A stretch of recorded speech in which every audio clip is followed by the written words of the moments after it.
Today we're jumping into something really fundamental, language, and specifically meaning. Exactly. We're exploring semantics today, the study of meaning in human language.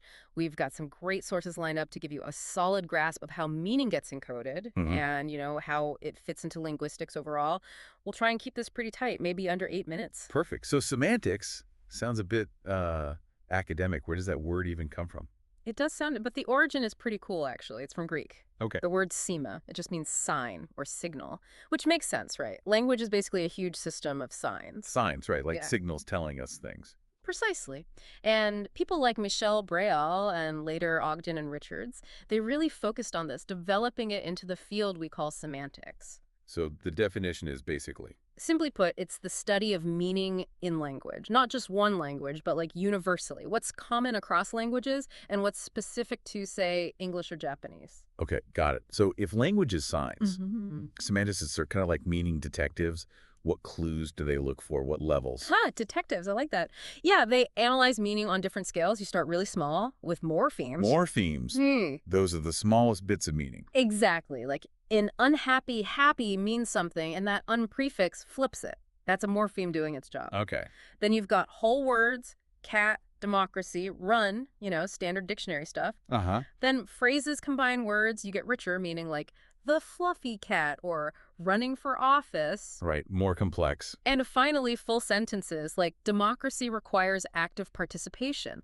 That conveys a whole proposition, a complex idea. It's kind of like layers. Layers. Okay, Yeah. that makes sense. So all these layers, why is understanding semantics such a big deal? You mentioned one source called it the bread and butter of linguistics. Yeah, that was Gene Aitchison. It's a great analogy, I think. Linguistics has these core parts.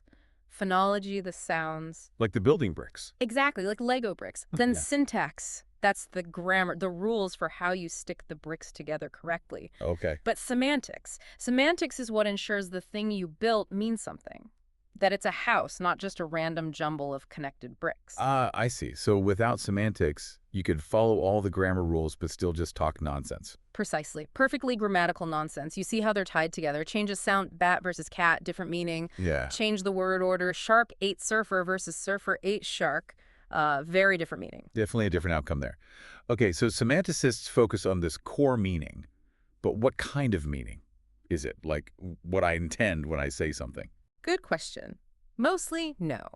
Semantics primarily focuses on the conventional literal meaning, the context-free stuff. The dictionary definition, kind of. Yeah, pretty much. If I say, my favorite coffee shop just closed forever, semantics looks at the literal meaning of those words combined. Okay.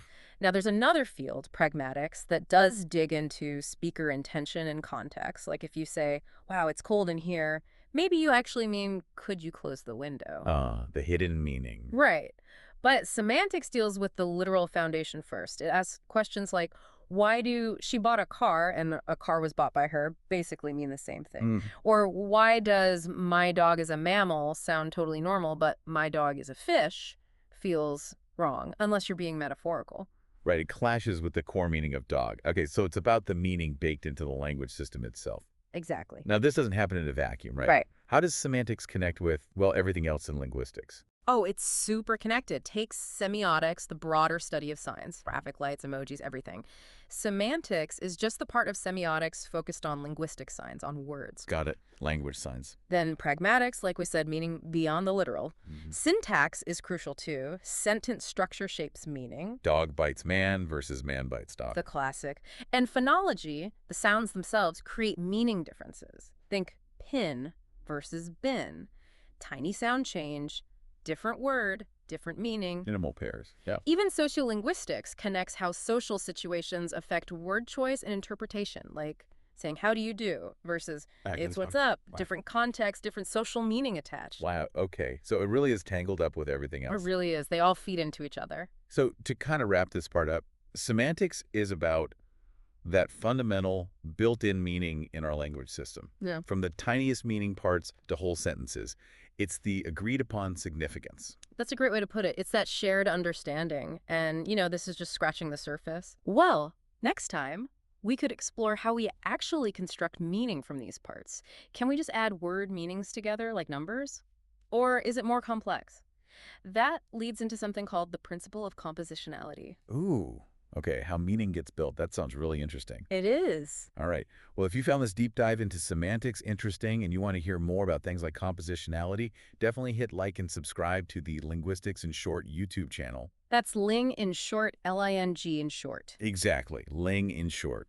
And hey, if you know someone else who geeks out about language, maybe a linguistics student, or just anyone curious, do them a favor and share Ling in short with them. We'd appreciate it. Yeah, definitely.